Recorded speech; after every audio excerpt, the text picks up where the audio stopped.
ნაფიც მსაჯულთა მიერ საქმე ჯერ არ განხილულა. ინსტიტუტის შესახებ კი მოსახლეობაში სხვადასხვაგვარი აზრი არსებობს.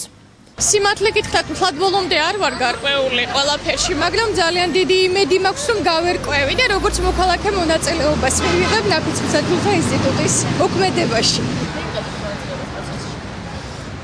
პროცესში არ ვიცი. მაინტერესებს როგორ გადაწყვეტავს მოსამართლე მე ნაფიც მსაჯულთას გაითვალისწინებს თუ არა და საინტერესო იქნება. რომ არ მიიღო დამაჯარიმებენ, მაგრამ ისე ძალიან ძნელი გადასაწყვეტია ვიღაცის ბედი. ნაფიც მსაჯულობის კანდიდატებს სამოქალაქო რეესტრიდან გადაცემული სიებით შეარჩევენ. ეს იქნება ყოველი 50 ან 100-ზე. შერჩეული 100 კანდიდატი კანონში გათვალისწინებული აკრძალვების მიხედვით გაიცხრილება. დარჩენილებს კი სახლში კითხვარი დაეგზავნებათ, რომლის პასუხების მიხედვით არჩეული მოქალაქეებიდან სასამართლო დარბაზში დათვისა და ბრალდების მხარე დასმული კითხვების გათვალისწინებით ერთად გადაწყვეტს 12 ძირითადი და 2 სათადარიგო ნაფიცი მსაჯულის ვინაობას. ნაფიც მსაჯულებაზე უარის თქმის უფლება აქვს ადამიანს, რომელიც 1 წლის განმავლობაში უკვე იყო ნაფიცი მსაჯული, ან მუშაობს ისეთ დაწესებულებაში, საიდანაც მისი განთავისუფლება უფრო მეტად დააზარალებს დაწესებულება, სადაც იგი მუშაობს, ვიდრე ნაფიცი მსაჯულის მოვალეობის განხორციელებაა, ასევე მისი ჯანმრთელობის მდგომარეობა, ან იმ გარემოების გათვალისწინებით, რომ შესაძლებელია იგი უბრალოდ მიემგზავრებოდეს საქართველოდან და არ ქონდეს შესაძლებლობა მონაწილეობა მიიღოს პროცესში.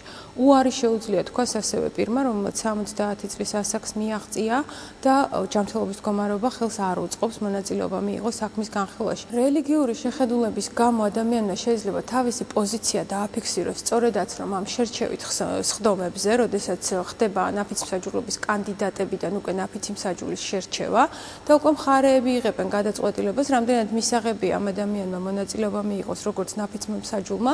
პროკურატურის ანალიტიკური დეპარტამენტის უფროსის ოთარ კახიძის თქმით, სისხლის სამართლის საქმე რთული პროცესია. ნაფიცი მსაჯულები ფაქტების საფუძველზე მიდიან დასკვნამდე, დამნაშავეა თუ არა განსასჯელი.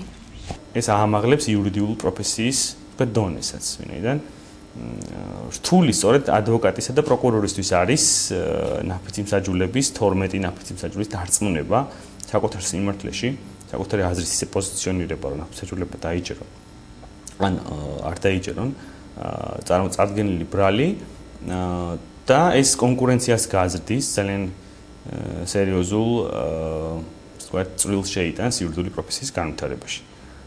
ნაფიც მსაჯულთა ინსტიტუტს ადვოკატები დადებითად უყურებენ. ბევრია კარგი და ბევრია უარყოფითი, მაგრამ აი ამ კუთხით მტკიცებულების გამოკვლევისას ბევრი რამ შეიძლება დაცვის მხარემ თავის სასარგებლოდ წამოიღოს ერთ-ერთი. საიას იურისტი მაია ხუთიშვილი ამბობს, რომ ნაფიც მსაჯულთა ინსტიტუტის გამართლება პრაქტიკის საქმეა. ამავდროულად, თანდები პრობლემების გამო პროცესი მათი მონაწილეობით სავარაუდოდ ხშირად ვერ გაიმართება. ამ ნაფიცი მსაჯულების შენახვა ფიქრობ, რომ საკმაოდ ძვირი დაუჯდება სასამართლოს.